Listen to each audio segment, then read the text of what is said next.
ahora estamos en una comunicación muy importante.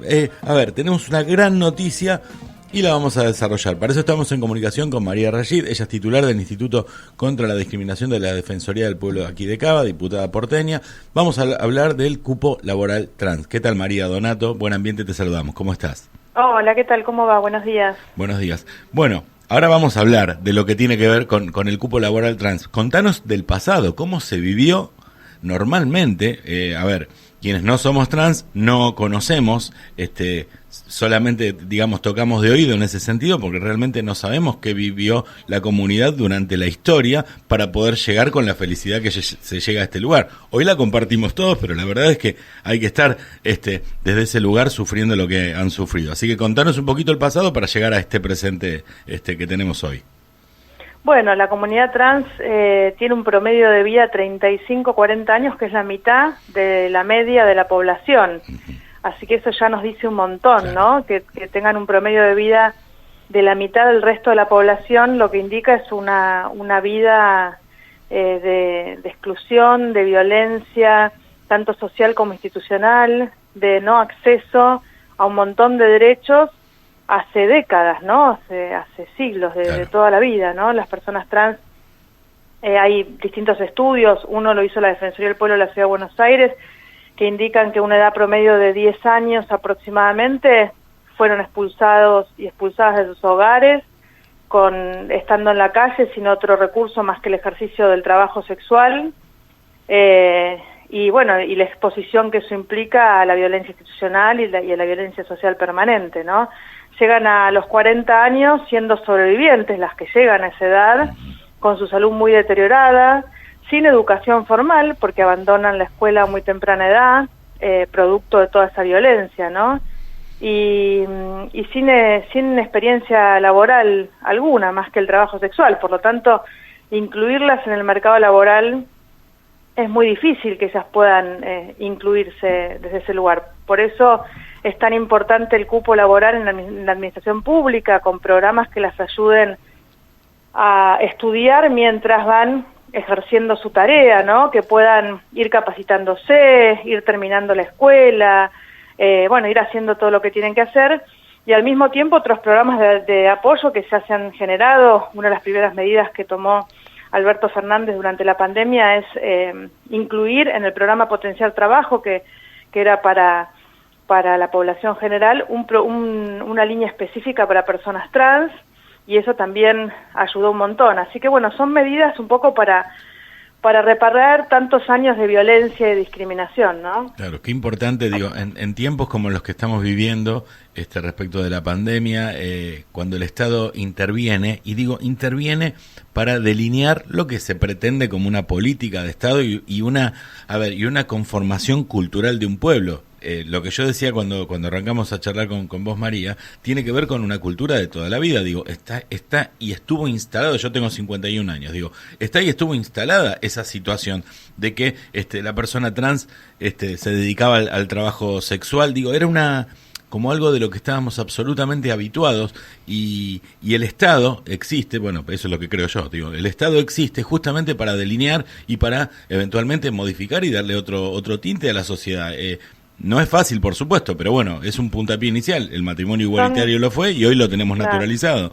Ahora, como vos decís, son medidas de acción afirmativa, quiere decir que el Estado lo que agarra es a una población que está muy en desventaja, tan en desventaja está que tiene la mitad del promedio de vida del resto de los ciudadanos y ciudadanas, y le da ciertas ventajas para que justamente podamos encontrar con el tiempo una situación de igualdad, ¿no? Y después, bueno, esas medidas ya no van a ser necesarias, por supuesto, son medidas temporales. Exacto. Hasta encontrar esa situación de igualdad que lamentablemente va a llevar años, como sigue llevando su tiempo estas mismas medidas para las personas con discapacidad, que tienen también su cupo en la administración pública, o algunas otras medidas de este estilo para otros sectores como las mujeres en la política.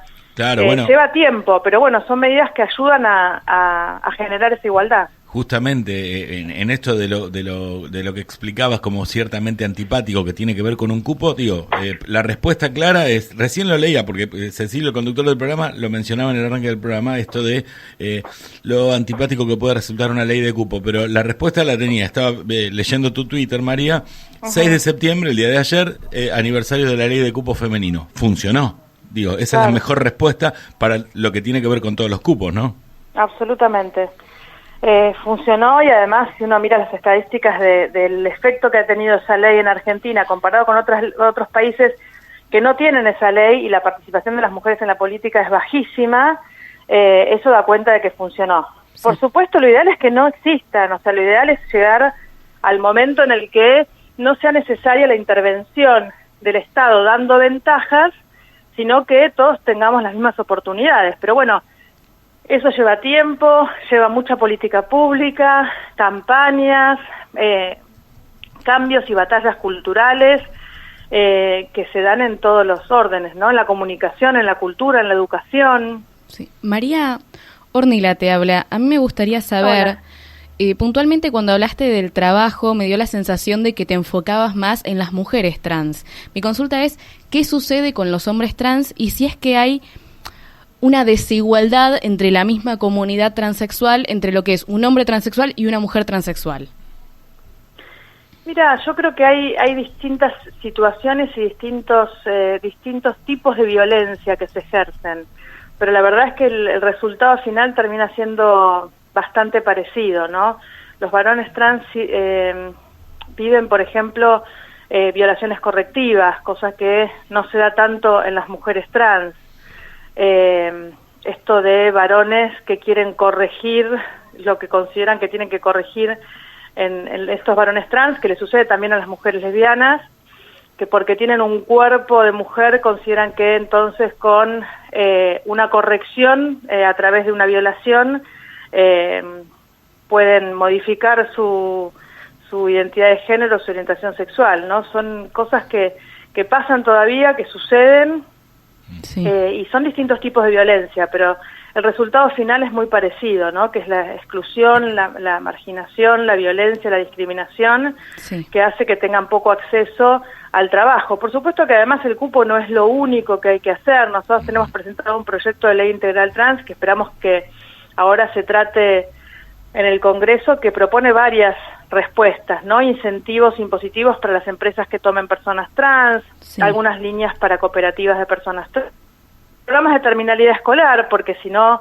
ayudamos a que terminen la escuela, que puedan formarse en las universidades, etcétera, tampoco queremos que las contrate el Estado solamente para atender el teléfono o servir el café de algún funcionario, o sea, claro. Queremos que las contraten para que sean contadoras, para que sean abogadas, para que sean ingenieras, para que sean todo lo que quieran ser, ¿no? Entonces tenemos que ayudar a que puedan terminar la escuela, que puedan ir a la universidad y a que puedan desarrollarse en todos los órdenes de la vida. Tenemos que generar programas en todos los ámbitos. Sí. Y bueno, de eso se trata la Ley Integral Trans que estamos proponiendo desde la Federación Argentina LGBT, desde la Defensoría del Pueblo de la Ciudad de Buenos Aires, lo presentó en la legislatura porteña también. Sí.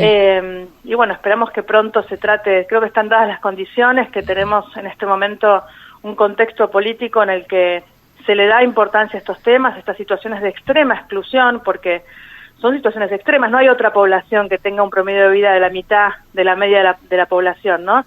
Estamos en un momento muy difícil, lo sabemos, en donde muchas personas están en una situación muy difícil, y creo que bueno, que tenemos un contexto en el que se están ocupando de todos y todas, pero ese todos y todas por primera vez o por segunda vez diría, porque ya tuvimos hace poco un gobierno que también avanzó con estos temas, nuevamente en el todos y todas y todes también están las personas trans, ¿no? Sí.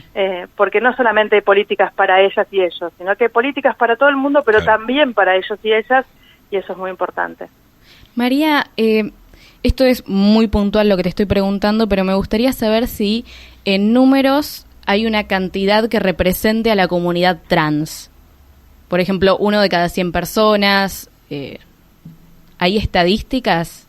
No, mira, no hay estadísticas, es muy difícil llegar a una estadística en esto porque hay personas que tienen una identidad de género distinta a la convencional, que pueden ser trans, pero trans mujeres, trans varones, trans no binarios, trans, y eso, salvo que hagan el cambio registral, es difícil cuantificarlo. Claro. Se puede decir que hay una gran cantidad que ha hecho el cambio registral, que son, creo que aproximadamente deben ser hasta ahora 14.000, 15.000 personas, si no me equivoco, y es una población muy chica. Por eso, además de todo esto, cuando a veces dicen, bueno, pero no hay plata para esto, no hay plata, es una población cuyas políticas públicas no tienen ningún impacto presupuestario, ¿no?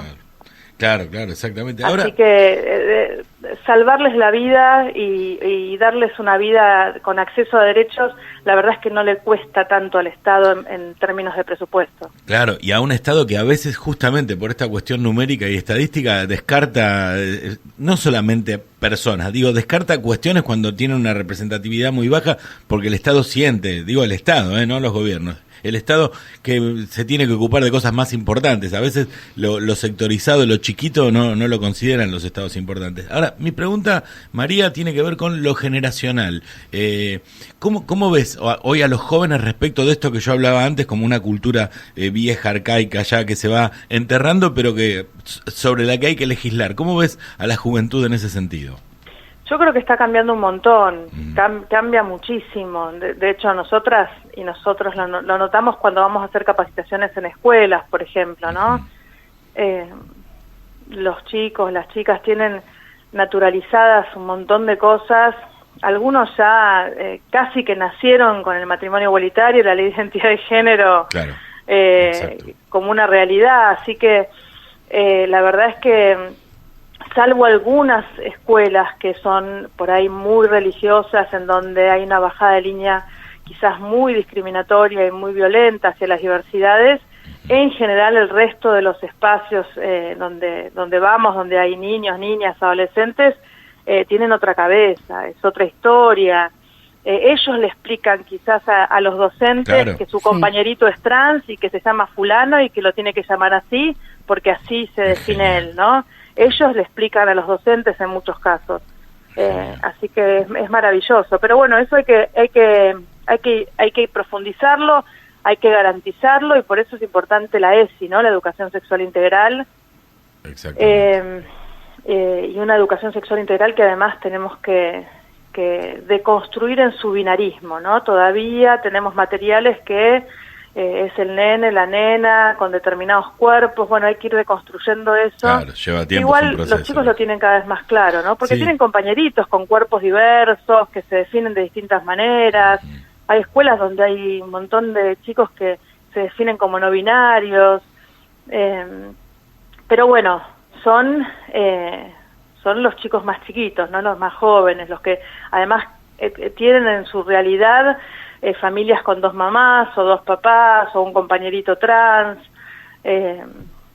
pero bueno, todavía queda mucho por hacer, pero bueno, se viene una generación muy distinta en ese sentido. Exacto. Estamos charlando con María Rachid, titular del Instituto contra la Discriminación de la Defensoría del Pueblo de Cava y diputada porteña. Última, María, te hacemos y ya te liberamos y te agradecemos desde ya. Mira, justo cuando tocamos el tema generacional, yo me puse a leer que en 1998 fuiste una de las fundadoras de La Fulana, un espacio de mujeres lesbianas y bisexuales, en una época donde la verdad todavía hoy en día sigue estigmatizado, pero más en esa época. Entonces mi pregunta es, ¿qué te inspiró, qué te llevó a ser parte de esto?